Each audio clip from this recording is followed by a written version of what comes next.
All right. Hello, good evening. My name is Jacki Liggett. I am one of the nurse practitioners with Well-Rooted Pediatrics. And tonight I will be talking all about kids' emotions. Tune in, and I hope I have something to share with you guys and is useful for your family. Um, this is a really big topic. I want to be really honest. I don't think I'm going to fit every single thing about validating kids' emotions into this 30-minute live, but I hope to, again, teach you a little bit something that you guys can use for your families, okay? As a parent, we have the opportunity to exercise validating our kids' emotion on a daily basis. Again, what kid doesn't, again, one time during the day have a meltdown or just kind of have a wave of emotion? So, as a parent, we have a very large variety of times to practice this, okay? So, why do kids kind of act out? So, especially young kids, they'll act out because they have a hard time regulating their own emotion. This is a really common thing in kids who haven't yet developed the ability to cope with big emotions in a constructive way. Even some older kids struggle with this, and to be honest, even adults do too. So, the really good news is that self regulation is a skill that can be taught, and parents can play a huge role in helping kids learning this behavior, even when it comes to super, super big emotions. So, that's a really positive thing. The number one thing, where to kind of start, I would say, is to teach emotions. And okay, so how do you do that? Even just to label it. So it helps just to label the emotion and how one feels. So this is, again, a helpful thing that you can do on a day-to-day basis throughout daily life with your kids. So when big emotions kind of take over, we have the tools already to kind of step in and do that. So again, teaching emotions. How do we do that? So when you see that your kid is upset, especially like a younger kid, you can just go and say, it seems like you're upset, or you seem like you are sad. So as the parent, we are labeling it. And so that's just one way, or you can say, you seem like you're really happy, or you seem like you're really joyful, expanding that emotional vocab as they kind of get older. I just want to put one caveat here. When we see our kids upset, our first thing that we want to do is say, it's okay, you're fine, no big deal. Because in that moment, we truly want our kids to be okay. We don't want them to be in any distress or, not feeling okay. But the reality of it is if your kid is upset or frustrated, they are not okay in that moment. So this is a great point to step in and to help teach your kids about emotions. So using words that your kids know. If you have a younger kids from 2, 3, even 4 sometimes, if this is like you're starting with this, you seem happy, you seem sad. Really simple words that your kids would know. As your kid gets older, you can grow that emotional vocab. Joyful, frustrated, furious. You can really expand this with your kids, okay? So again, if you see your kid upset, you can say, it seems like you are sad. For younger kids. So first, what you want to do, you want to just stop. You want to validate what they're feeling. So again, putting a label on it yourself and not brushing by it and naming that emotion. So you seem sad, you seem joyful, you seem happy, whatever emotion it is, just helping them get this vocabulary of emotions is really a great place to start. The reason why, it's really important for us to pay attention to our emotions. And it's the first step in really managing them. So sometimes even just articulating how you feel is the number one step to kind of diffusing it. It makes that word not as scary, is not as powerful over you. And then you can kind of learn constructively what to do next with that emotion. So sometimes if you have older kids, they're going to come to you and say, I'm upset, I am mad, someone didn't share with me at school, and they seem like they're telling you this emotion already, which is great, okay?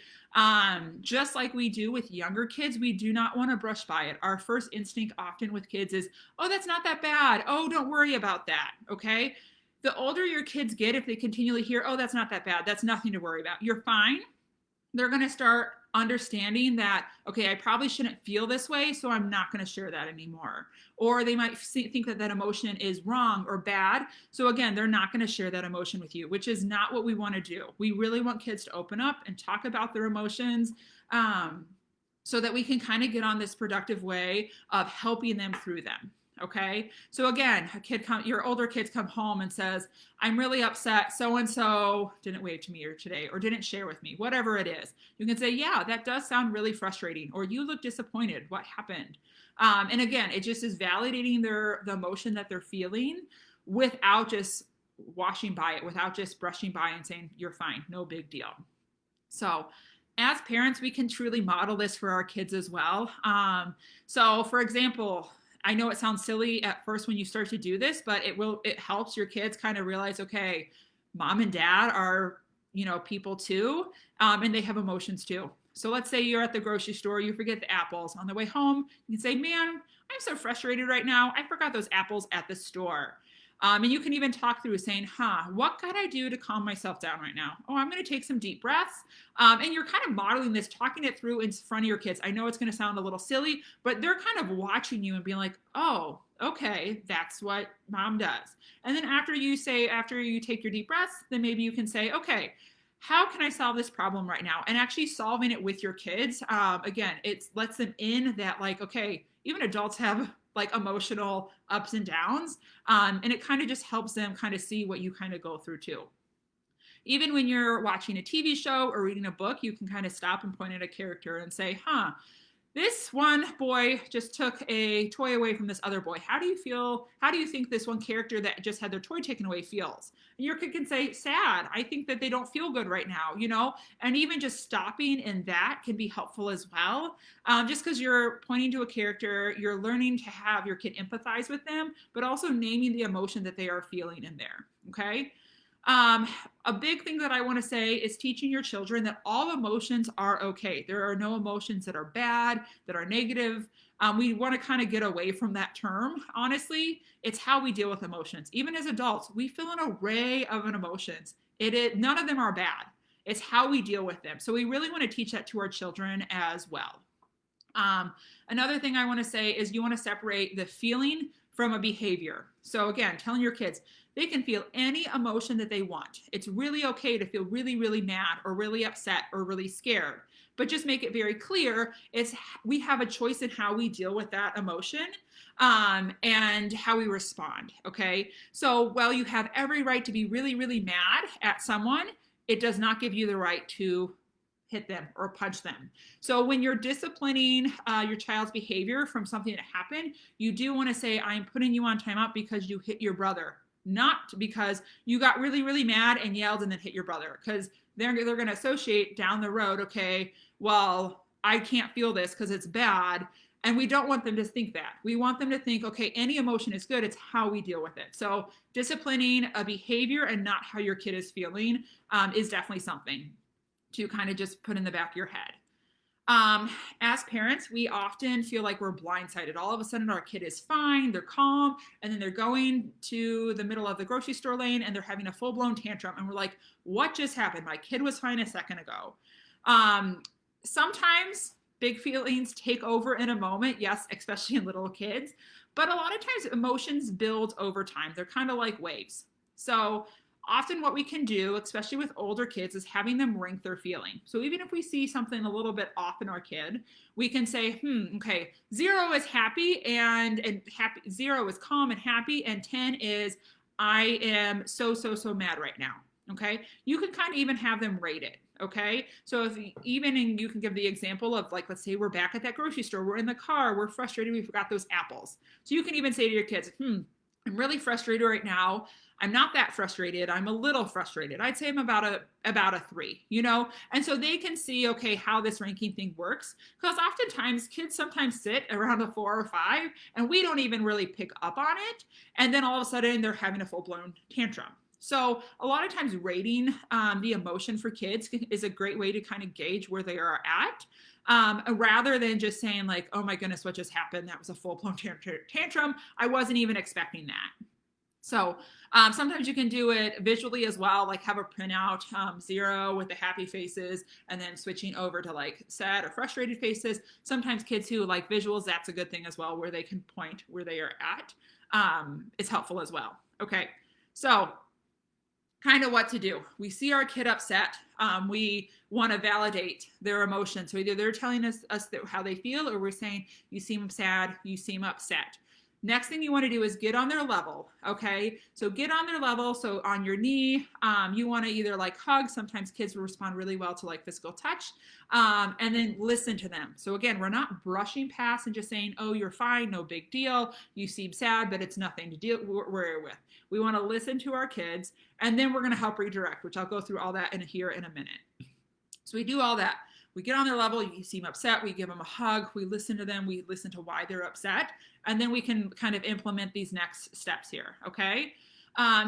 Deep breathing is a huge thing, okay? I teach it, like in the office, I teach it to my own son. It's a really helpful thing. Kids can learn it really, really young. Like as early as the age of 2, you can teach deep breathing. And so reasons why: it decreases stress and it increases the calm. So when you're stressed or anxious, that cortisol level, that stress hormone, is starting to rise. So by taking deep breaths, it slows your heart rate down, more oxygen will enter in the bloodstream, and it is telling your brain it's time to calm down. So it turns off that overactive sympathetic nervous system, aka the fight or flight, the stress response. It's turning that down, which is the big thing that we want when we're talking about emotions here, okay? It also, deep breathing reduces pain, stimulates the lymphatic system, improves immunity, increases energy, lowers blood pressure, and then improves digestion as well. So lots of big things. So how do we teach deep breathing, especially to young kids? So here's a few tricks that I've learned that I kind of just want to share with you, okay? So you can say you want to breathe in slowly through your nose and breathe out through your mouth, okay? Most kids aren't going to get that, especially if they're younger. So you can tell them to smell a flower through their nose, blow out through their mouth like they're blowing up a balloon. You can teach them bubble breath. So they're going to put their hands over their heads and going, bubble breath, going, and breathing out. So making a bubble with your hand, you can do this. You can do bunny breaths, which is like you're making a bunny with your finger and you're going up, go, and then breathing out. And you can do that. What we really want our kids to start doing is doing belly breaths. So what we don't want them to be shallow in their chest going, that's not really going to help calm down, okay? You want the belly breaths where the belly, the diaphragmatic breathing, where that belly is going out and not the chest. Another way that we can teach this is having your kid lay down on the floor, and you can do it with them. You want to put your hand on your chest and one on your belly, and you said, okay, let's make our belly hand rise and go up and down. Our chest hand is going to stay the same. You can even put stuffed animals, one on their chest, one on their belly, and say, okay, we want your belly to move up and down. Let's move that stuffed animal up and down. So it's really important to teach to your kids young. Sometimes I'll tell this to adults, and even some adults don't even know truly how to do a belly breath to really calm down. Okay. So teaching it to your kids young is a great thing, and they can use this for years and years and years to come. Another thing that I do want to mention is called square breathing. It is something that athletes use, US Navy SEALs use, and it's really meant in the moment to get you out of that fight or flight, and it helps you focus. So athletes use it a lot to focus and stuff like that. So what it does is that you're going to just basically think of a little square, and when you're going up, you're taking a deep breath in. When you're going along the side, you're holding your breath. Going down, you're breathing out, and then you're holding your breath, okay? So, and you can do that over and over again, okay? A lot of times with whatever breath practice that, your kid is able to stick with, will it be the bubble breath, the bunny breaths, the square breathing, whatever it is. The square breath is more for older kids to kind of get that. Whatever one it is, you kind of want to help them do that the first few times, but then after a while, they'll be able to do this on their own. So you can always just say, okay, this would be a good time to take some deep breaths. After a while, your kid's going to learn, okay, when I feel like this is something that I can do that helps me calm down. So I do kind of want to give you guys a resource. It's called Breathe Kids. I'm going to pull up on my phone just so you guys can even see what it looks like here. So this is an app, and it helps kids learn to breathe. So there's different, I hope you guys can see this. There's different categories, like there's a quiet, a focus, caring, connection, energizing, meltdown, open mind, and then sleep. There's different breathing exercises that give your kid a visual that's teaching your kid to deep breathe. Some of them even include physical activity with it. So deep breathing, and jumping like a frog or something like that, where you're doing something to calm down the body. And like, it's great because your kids can pick which one they want. And then it's a great time that they can even just kind of take that time and calm down. So other things that you can do other than deep breathing are teaching your kid to distract themselves by counting. So counting ceiling tiles if you're like in the grocery store or somewhere, or even counting down from 10, counting up to 100 if you have an older kid. Just some mental tasks that will help reduce that stress. Even taking a break. Adults, every once in a while, we need a break. We want to get away from the noisy, everyone around us, just to take a break by ourselves. It is absolutely okay to teach your kids to do this as well. So giving your kid a brief moment saying, why don't you go into your room? Why don't you take a break? Okay. I want to emphasize this is not a timeout. So we are not setting a time limit on this. We are not saying, okay, go in your room. You're in there for 5 minutes. Nothing like this. This is very different than a timeout. We do not want to associate this with a timeout. So it would say, hey, why don't you go take a little while in your room? Why don't you come out when you feel like your body is calm or you feel like your body is not as mad? And so just giving your kid that, okay, I can go do this in my room. I can take a break and I can come out when I want, can be really helpful in and of that as well. Another thing that you can create is a calm down kit. So if your kid doesn't really respond well to the deep breaths or like a little break by themselves, you can fill a box with anything that kind of calms down your kid or cheers them up. So a coloring book, crayons, scratch and stiff Snickers, pictures that your kids enjoy, music, even some sensory stuff can be helpful as well. So like different tactile things or like a therapy putty that's a little bit harder to like manipulate than normal like silly putty. Here we go. Sorry. So even sensory, something like this. So like having them count and seeing, okay, how long does it take for the blue to get from the top to the bottom? Again, some sort of activity that they are calming down. They're focusing on something else. So this would be a visual plus a verbal where they're watching and then counting. So these are, you can get these on Amazon, but something like that, like a sensory thing that your kid can almost focus on while in this like little calm down kit. Physical activity is also a great way. It's a great way to make an emotional shift as well. So again, saying, okay, we did our deep breaths. Why don't you do 10 jumping jacks? Okay. And another great way just to kind of take their mind off of something, giving them a task other than, okay, I'm going to just sit and be upset here. Another thing that you can do, it's called tapping. It's called EFT, Emotional Freedom Technique. And it's alternative treatment for physical pain or emotional distress. And it's often referred to as tapping or psychological acupuncture. And so what it does is it's similar to acupuncture in that it uses acupuncture points, and then it focuses on meridians to help rebalances the body's energy. So what it kind of does is it's almost like, I would say, almost like a meditation. And you can get them on your phone. And what you do is you kind of go through different acupuncture points. And then go through, and there's one underneath or collarbone, underneath the arm, and then the top of the head. And you're kind of almost listening to this, someone leading you in this meditation. It's meant for adults can use it, kids can use this as well, okay? So it's about 5 to 6 minutes, I would say, for the kids ones. And what it does is it always starts on the negative. I feel this pain. I'm not sleepy. I can't calm down. And it kind of brings you, while you're tapping and doing deep breaths, to the other side of, I'm calmed down. You know what? My pain is better.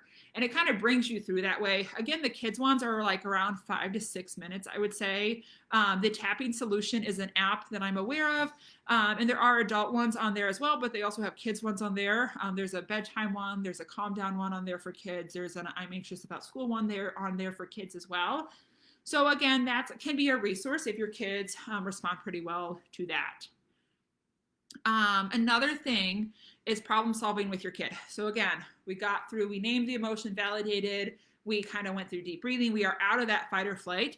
Now this is time to problem solve with your kid, okay? So if your kid's emotions are causing problems, work to address that problem. So if someone at school wasn't sharing, well, what can we do about this? You know, creating a plan, okay?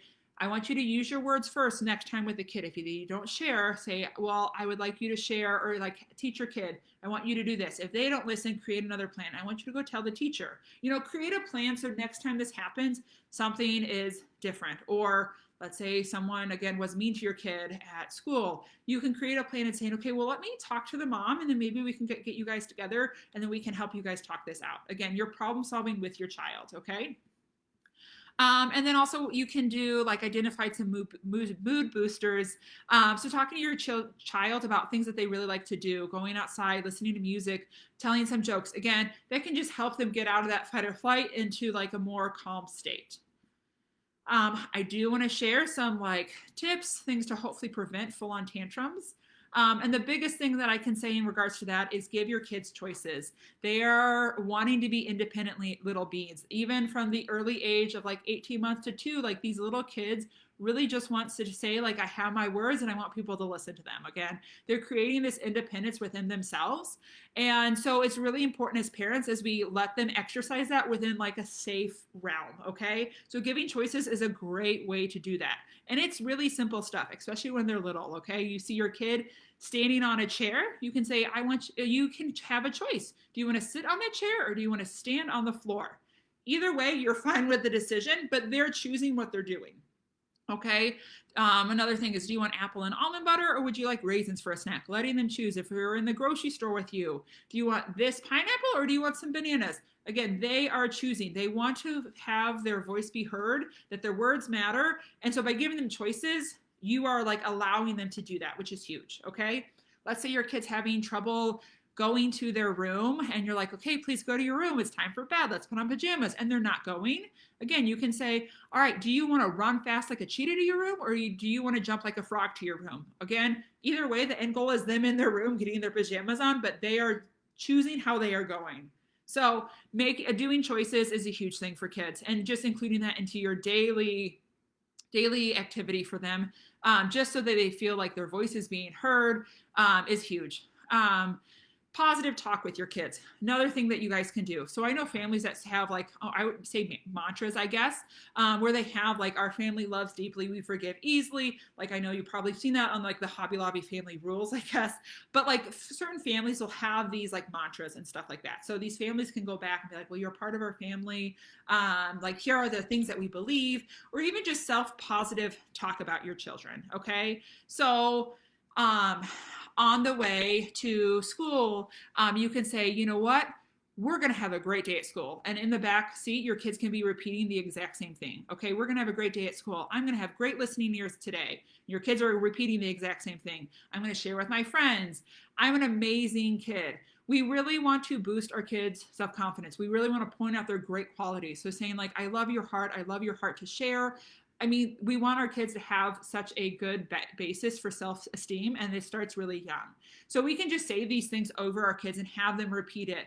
And then at the end, you can say, okay, well, what's one thing that we can do today to show kindness or to share with a friend? And have your kid already be thinking about these things of their things that they're going to do to share or to be kind. So again, it's their choice. They're creating this experience or this opportunity to do this to do with friends at school. Again, giving them this choice is really, really helpful. Okay. Another thing that you can do is talk really positively about emotions. So to say, even give yourself an example. Say, I did a great job at work today. I am so happy right now. Again, we want our kids to have a good sense of self-esteem. It's huge. Okay. So when we see that our kids did something great, I am so proud of you. You seem like really happy. You seem really joyful. Like creating this positive self-esteem with your kids is great. So we can do that around positive emotions. You seem really joyful. What happened at school today? Oh my goodness, I'm very proud of you. And creating this positive talk about emotions is also helpful. Okay. Something I want to talk to more parents about. Okay. Calm yourself first before you kind of get into all of this with your kids and dealing with emotions with your kids. It's really important to check yourself first. It'd be really hard to be really frustrated or upset yourself and then dealing with a kid who's almost on the verge of a full-on tantrum. That'd be really, really challenging to kind of even like put yourself in check. Okay. So calming yourself down prior to kind of getting into this is really, really helpful. Okay. So I want to say, let's give a scenario. Everything falls apart. Your kid's having a tantrum. They're yelling. You start yelling. Everything is like done. Okay. It's a hot mess. After the fact, it's really important for our kids to understand that we are people too. We are not perfect. There's no parent that is perfect, and that is 100% okay. But when we do mess up as parents, it's important to go back and apologize to our kids. Reason why, again, we are modeling, like if we do lose our emotions, what to do next. So going back to your kid and saying, hey, mommy was really upset and I yelled and I raised my voice and I shouldn't have done that. And again, this is just modeling to your kids, okay, this is what it looks like to go and apologize, which kids need to see that from parents 100%. And then even going back through the whole situation where your kid's having a full-on meltdown, you're like yelling, screaming, and saying, hey, this is what happened. I lost my temper. I raised my voice. And going back through and be like, you know what? Mom should have stopped. Mom should have taken some deep breaths.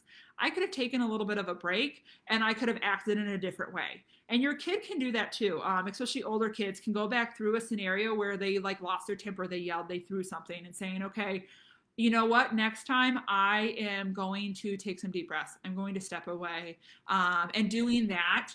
And so kind of replaying a scenario that went bad, but doing it in a positive way afterwards. So you and your kid is kind of learning and saying, okay, we know how to go forward in this regard. Another thing I just kind of want to mention is talking through scary or difficult situations.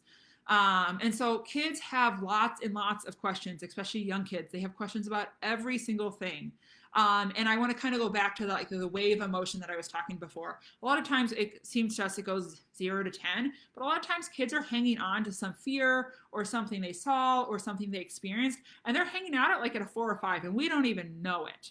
And then that's kind of their tipping boat. Something happens, they get all the way tipped over to a 10, and then it's like a full-blown, big emotions are taking over.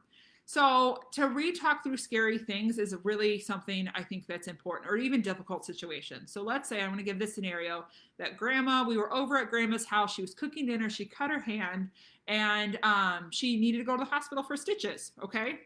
In our heads, no big deal. You go to the hospital, you get stitches, you come back, not a problem. Little kids especially don't quite understand the difference between, okay, grandma went to the hospital, she's fine, and the hospital's one super big scary place, and I don't know if grandma's going to be okay, especially with all this talk on the media right now with COVID, hospital deaths. Kids really have trouble differentiating between small minor things and then really big serious things. So replaying this over and over with a kid, saying, yes, grandma cut her hand while making dinner, and it, you know what? She saw that she needed help, so she went to a doctor at a hospital, and they put some stitches in her hands and put a Band-Aid on her hand. But you know what? We saw her last night, or we FaceTimed with her, and she was doing better. She has a bandage on her hand, and she's gonna go to the doctor again. They're gonna make sure that it's okay. Yes, grandma had a little owie, but she's doing better. So just always re-emphasizing the full story, not yeah, grandma's fine, because to kids, they can't really process that. So any scary or even difficult scenario, we might not even think it's a huge deal. Okay. It's the neighbor moves away, and yeah, see you later, neighbor, no big deal. But to a kid, where did they go? What's happening? Is someone else going to move away? Does this mean I have to move away? A lot of these scary scenarios for kids, we don't even realize, but in their heads, it's really, really scary. So again, talking through these scary, difficult scenarios so that we can get their level back on a 1 or a 0. So that's where they're kind of resting, and not this conscious, I'm anxious, I'm holding fear all the time. So I just kind of want to reiterate kind of what I said. Again, I talked about so much tonight, but I know I did not even cover that much because there's so much to validating kids' emotions and how to deal with them. But really important, name your child's emotion. If they come to you and they already have it named, awesome. But if you have a younger kid, you seem upset, you seem sad. So validating it, naming it first, validating it, and getting on their level then. So going on a knee, giving them a hug, listening to your child, not brushing it away, saying you're fine, it's okay, no big deal. Really listening to your kid, and then working through the deep breaths, the calm down kit, taking a break in your room, whatever it is.